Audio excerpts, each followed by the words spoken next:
There you have it, Coach Linin Hu, empowering Pinoys to get fit while in low carb.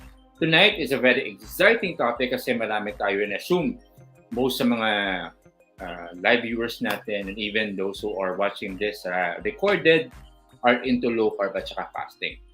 Now, we'd like to give this topic best ways to reduce cravings. Ano kayang reason, primary reason, bakit yung iba nag-stop? Bakit yung iba hindi sila sustain yung sa low carb at saka yung cravings nila, yung energy levels, marami nang nangyayari in between. So we'll handle those those concerns and we'll give you 3 tips on how to deal with cravings after this short video.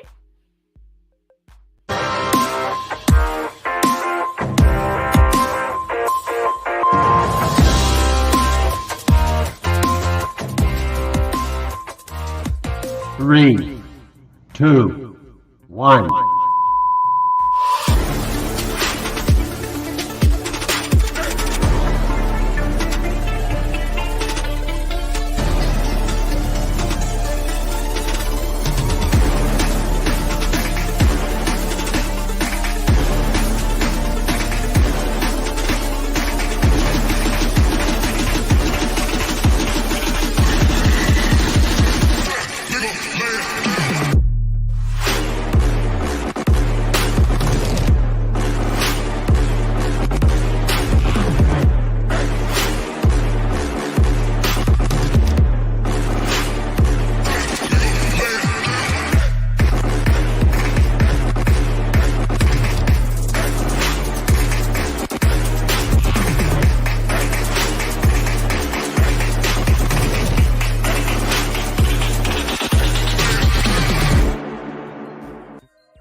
Ayun, okay.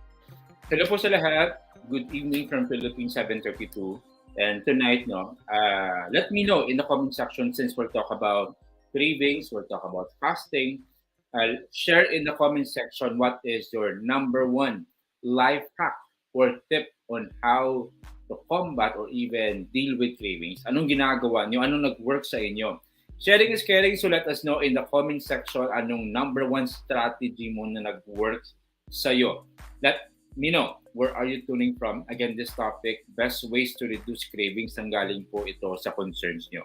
Imagine this, we are on our 23rd na live muscle gains and it's all possible because of you. And saka nga pala, I'm so excited to announce that we are launching at saka accepting na yung FB stars. Can you imagine? Meron na tayong FB stars and that is parang digital gift from all of you so that we can, further advance this mission kumaga to make Philippines healthy.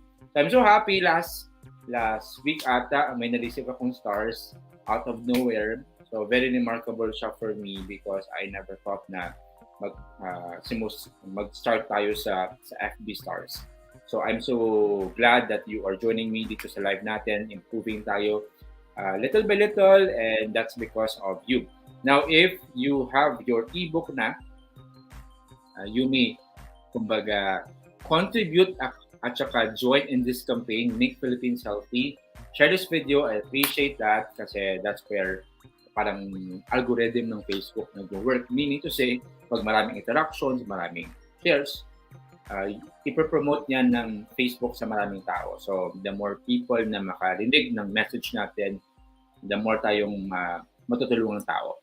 So, thank you very much for sharing this in advance. And of course, if you need help sa low carb and that your goal is to lose fat and lose weight, let me know. I'll give you your ebook completely free. Share this video and message me directly.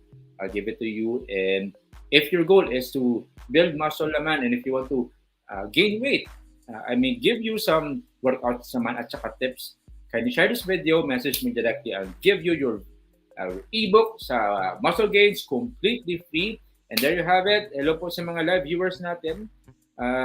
Hello to you, Samson Delphine. Good evening. All is well with you. Hopefully nakatapos sila ng dinner mo. Si Cabs, good evening to you. Ma'am MJ, good evening din sa iyo. Kamusta yung last meal natin?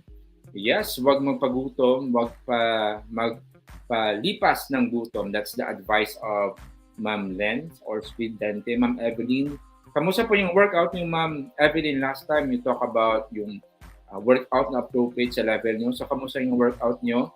Hello to you, Ma'am Ina.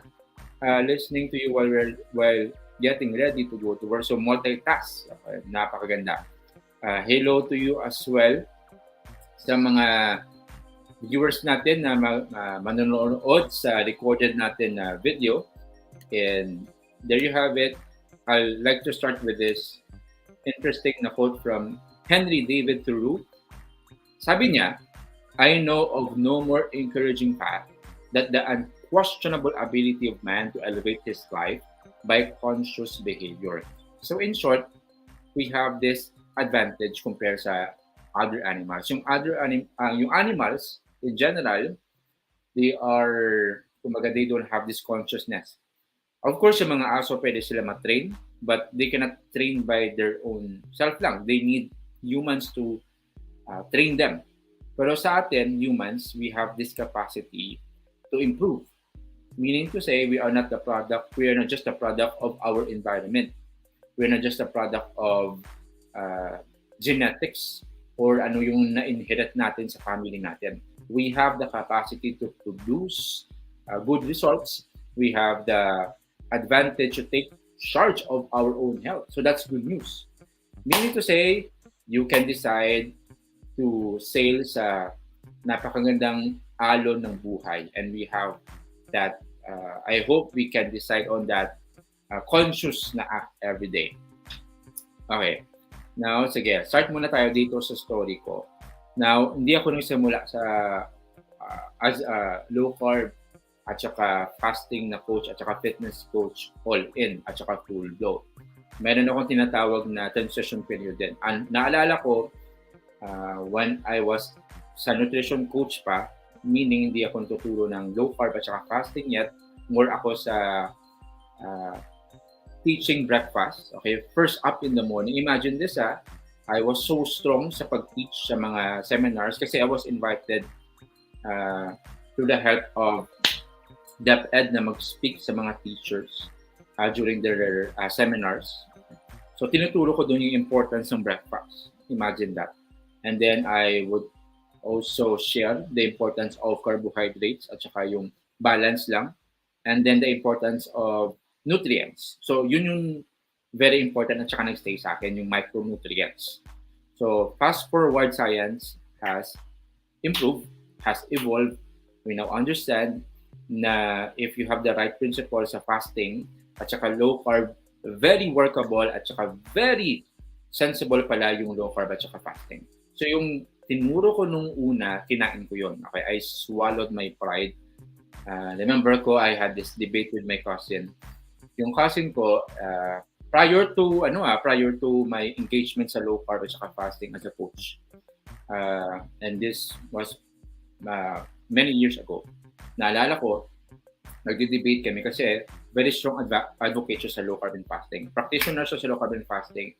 And I saw firsthand kung paano siya nag-lose fat. Now, sa world ko naman, hindi ako naniniwala doon kasi I would say na kapag wala kang breakfast, your cravings would spike at saka yung metabolism mo na everything would be affected. So, hindi ako naniniwala sa kanya at first. That's why when I was exposed sa right environment, Dr. Grace Rojo, we have Doc Fee, we have Doc Brian, we have Coach Daniel, these amazing people. Yung education leads to, kumbaga, change of mind. Okay? Right information leads to change of direction as well. So, nung nag-all-in ako sa low carb and fasting, minessage ko yung pinsan ko. Sabi ko sa kanya, thank you very much for explaining to me yung importance ng low carb at saka fasting. Sorry, hindi ako naniniwala. But right now, I'm informed about it. May mga misconceptions pala ako about low carb at saka fasting. Now, I'm a coach and I'm teaching people how to lose fat at saka build muscle in low carb. There you have it. So, doon ako nagsimula.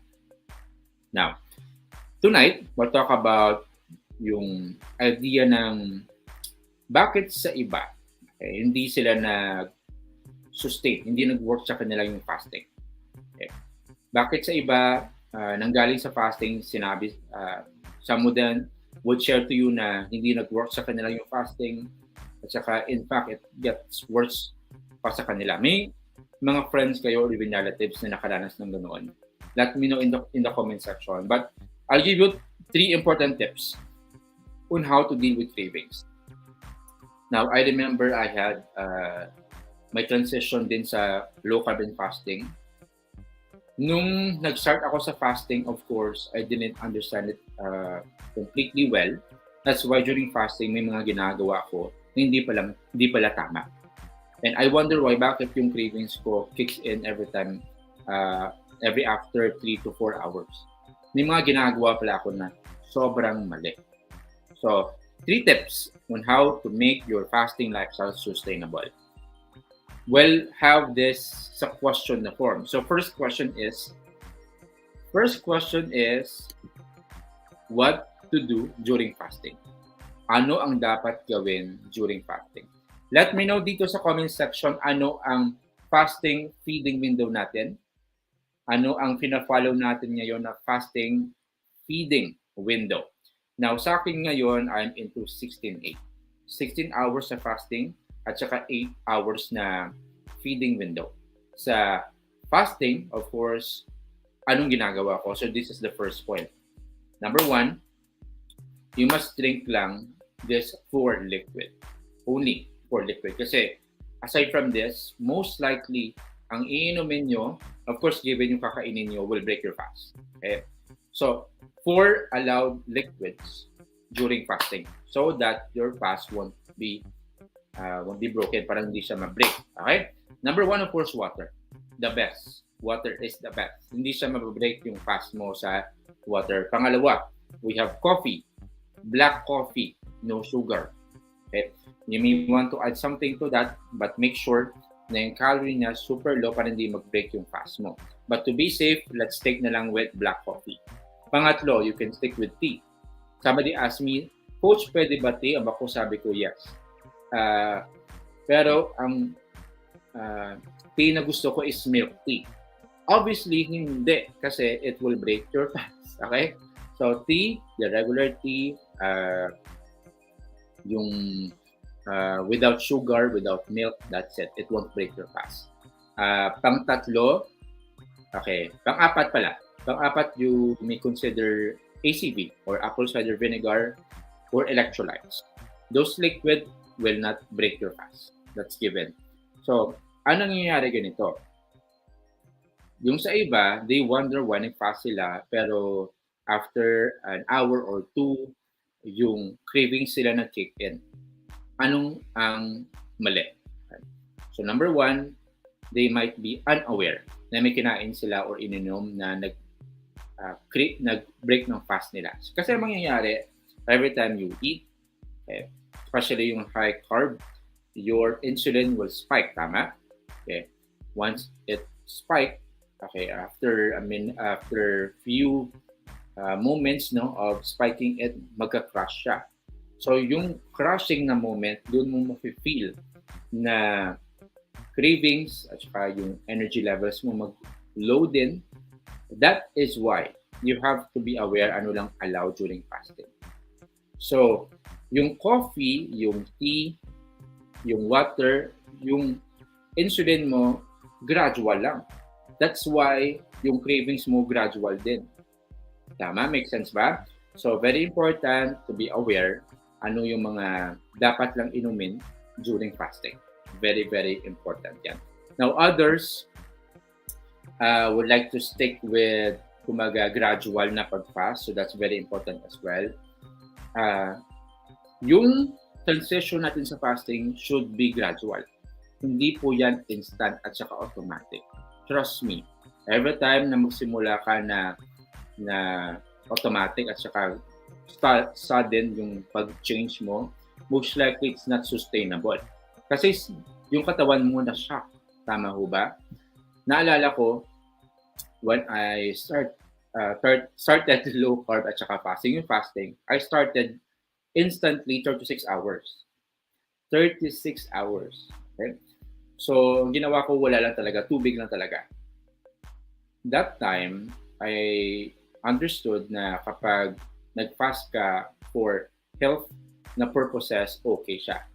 But there must be preparation pala when you do fasting. So yung 36 hours ko na experience, hindi maganda. I was about to, I remember, I was about to vomit, na mahihilo, saka mag-pass out. So hindi siya magandang experience. So do gradually. If you have a guide, maybe need mo e-book about it, let me know. And much better if you attend din yung mga workshops or even masterclass ni Dr. Grace Rojo. There's a protocol to that. In our team, we have also a protocol to that. Low carbon fasting guided as well by Dr. Grace Rojo. And of course, we have coaching then to guide you every step of the way. Okay, so what to do during fasting, very important. As well, na mindset na yung fasting is different from starving. Okay? Yung starving is parang forced suppression of your cravings. Okay? Hindi po maganda i-suppress yung cravings. Kagaya din sa pagmamahal, di ba? Sino sa inyo nakaranas na ng love at first sight? Di ba? At first, sinusuppress mo siya, pinipigilan mo. Di ba hindi maganda? Sometimes it's hurtful or kumbaga yung pagmamahal basta pigilan mo, sasabog yan. Usually, okay, especially if not guided by the right principle. So the same thing din, okay, connect talaga no with fasting. Yung fasting is controlled at saka scheduled way of eating at saka not eating. Para may pattern ka lang na pina-follow. Okay? So very clear yan. That's number one, what to do during fasting. Pangalawa, how to break your fast. How to break your fast. Now, yung fasting is important, yes. But how you break your fast is more important. How you break your fast is more important than fasting itself. You have to prioritize yung mga pagkain that will make you feel fuller for longer or mga pagkain na nakakabusog. So when we talk about pagkain na nakakabusog, ano yan? Quality protein. Start with quality protein. Yung quality protein, especially from real whole foods, will give you satisfaction. That's why I focus on those food. So how do I break my fast? Personally, itlog. Okay, high yan sa protein. Chicken breast. Okay, lean protein. Ito po nagbibigay ng satiety or satisfaction level. Very important yan. Now, when it comes sa how to break your fast, fiber is also a helpful nutrient to deal with cravings. So you may want to consider that. But if you want to simplify your life, just focus on quality protein because that will give you satisfaction. And of course, not just quality protein, no? You may want to add essential micronutrients. Ano-ano yung mga essential micronutrients? You may start with potassium, magnesium, B vitamins. Of course, low carb, it's understood very important yung sodium. Okay, for water retention at saka for energy. We also have yung fish oil. Very important yan. Kapag wala kang access sa omega-3, you have to take supplements. Again, yung recommended na intake natin for omega-3s, actually, general na perspective, kulang talaga tayo sa omega-3.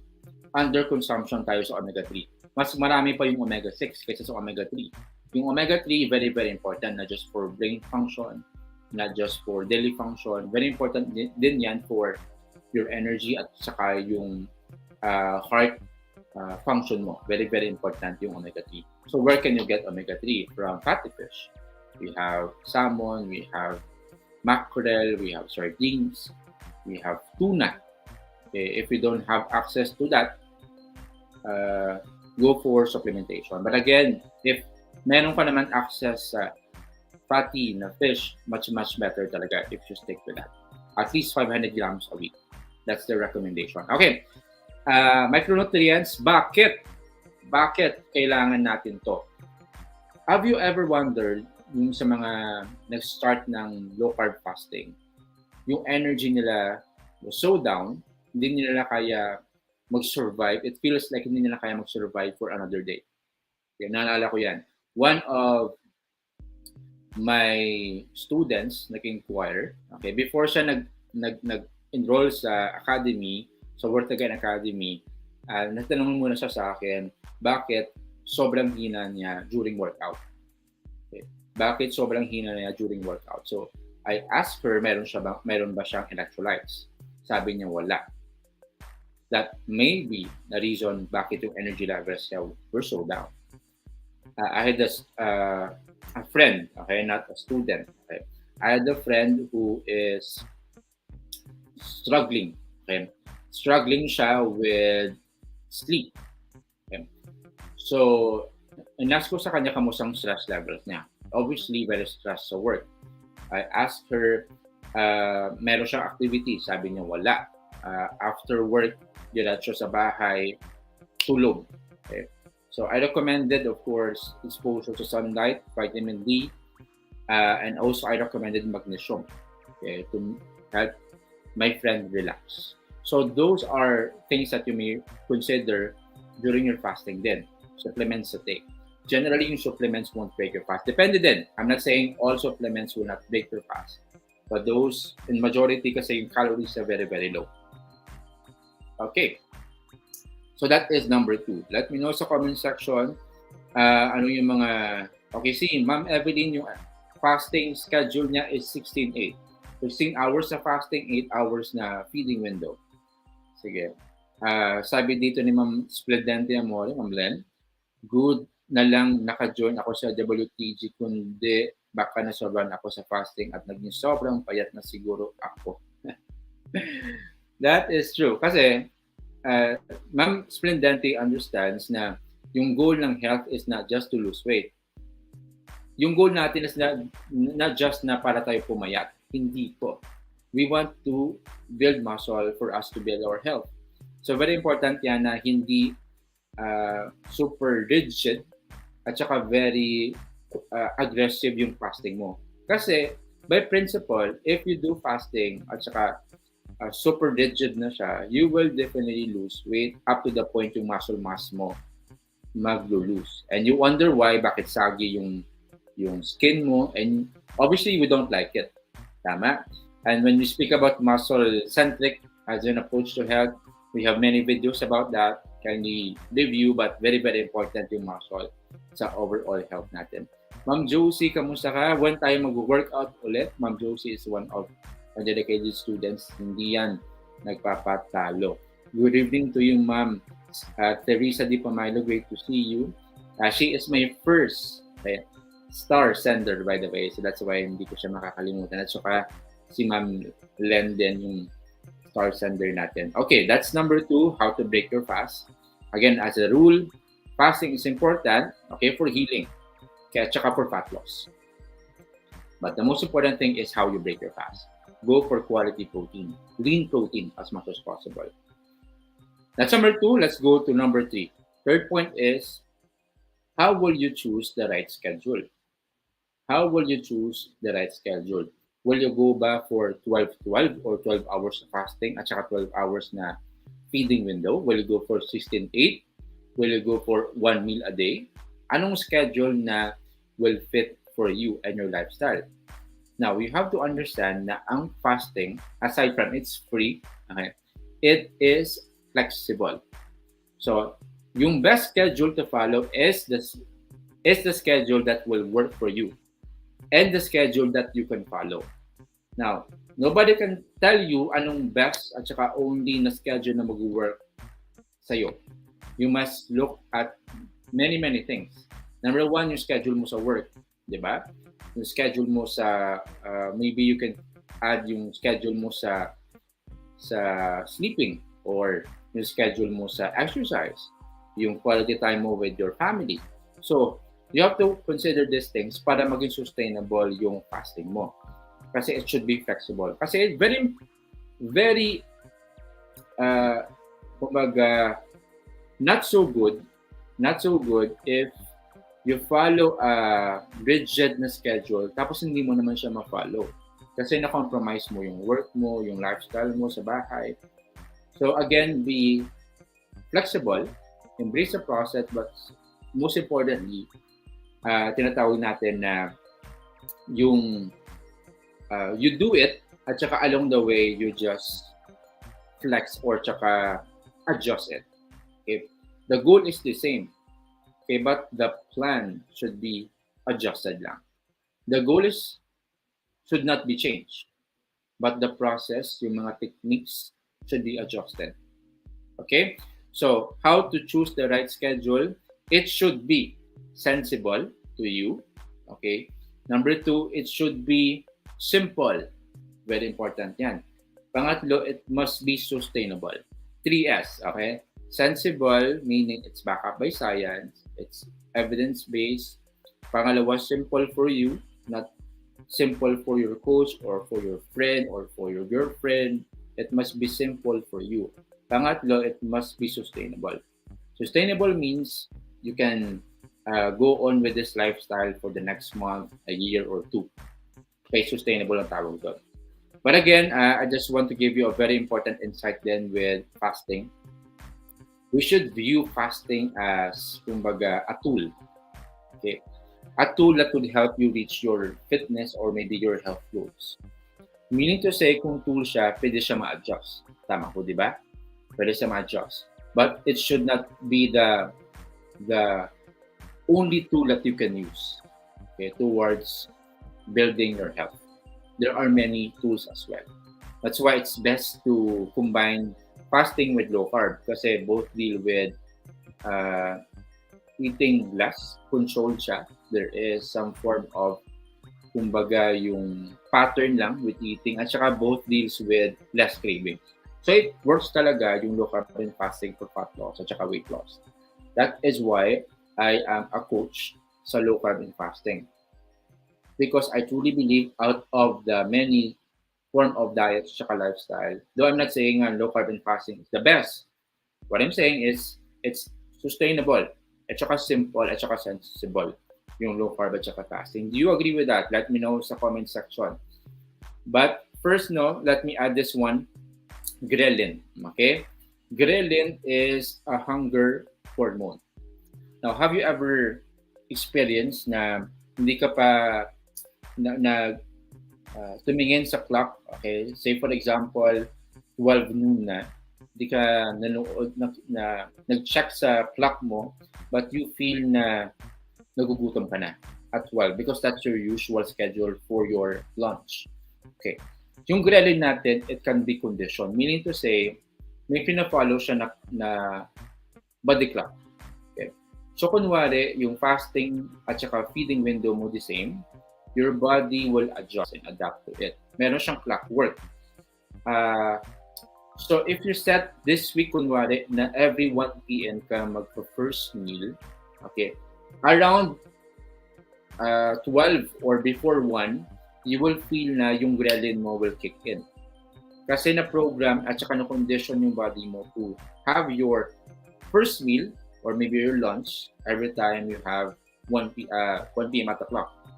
So, meron siyang tinatawag na conditioning. So, my suggestion is, if you could stick to, kumbaga slightly lang na time frame lang for eating, it would be better. Kasi meron tinatawag na rhythm. Okay, tawag nila circadian rhythm. You eat at the same time. Okay? So, pattern yun. And our body loves pattern.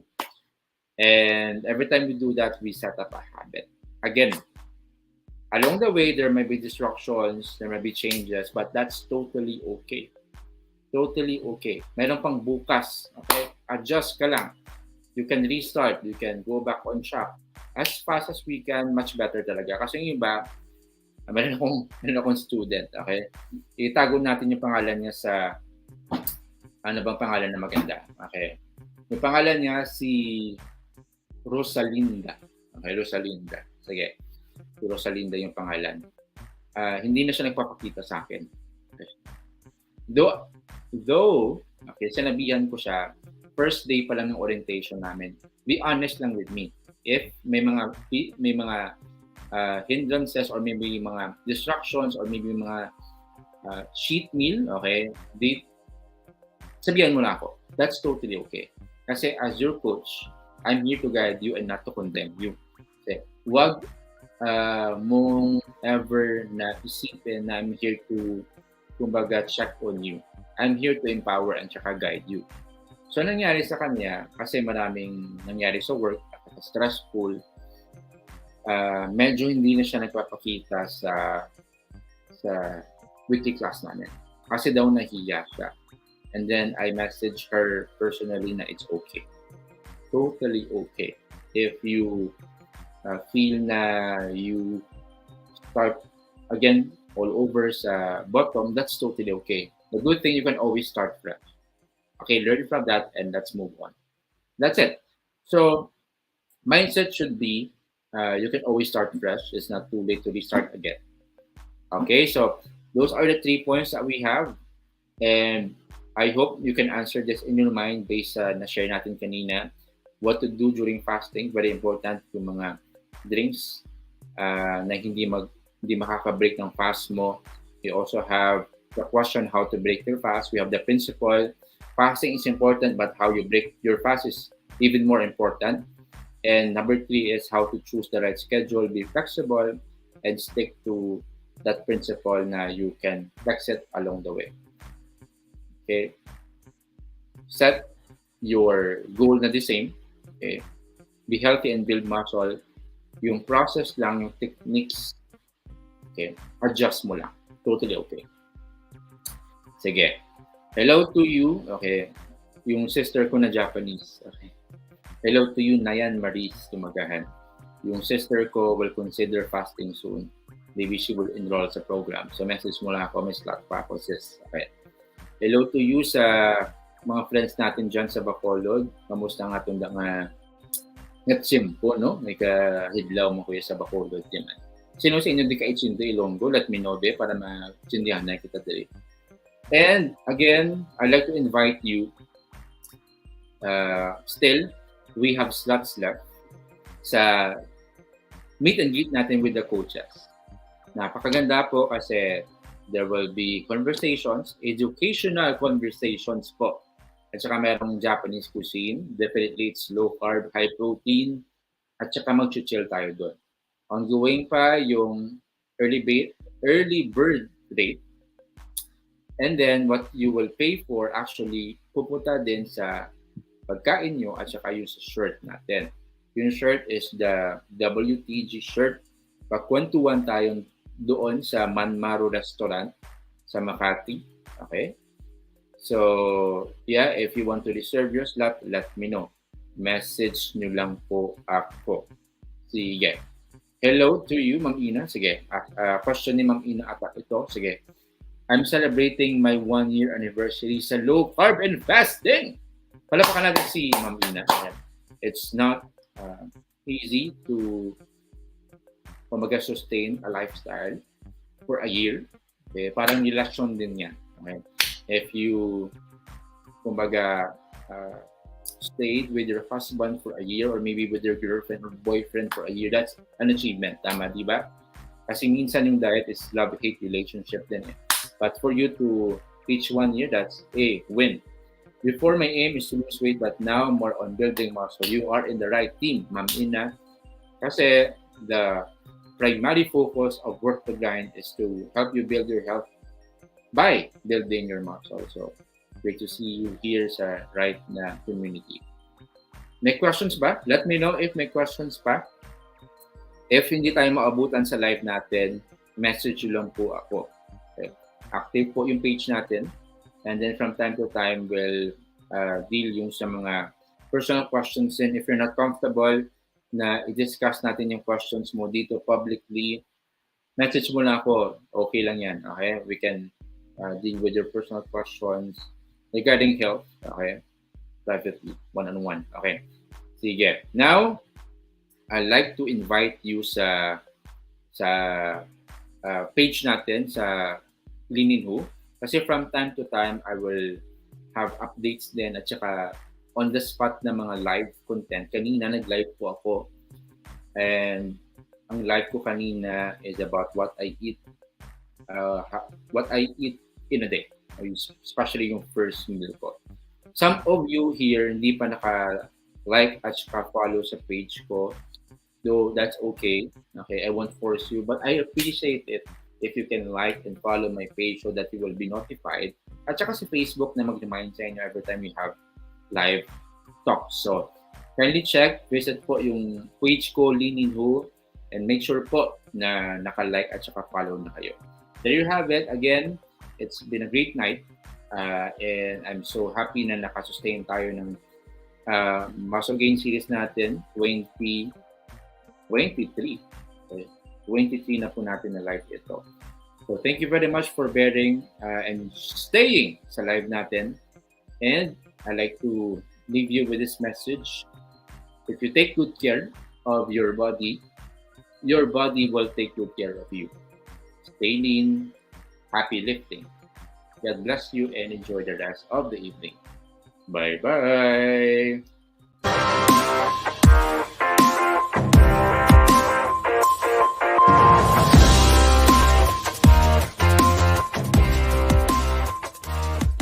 Three, two, one.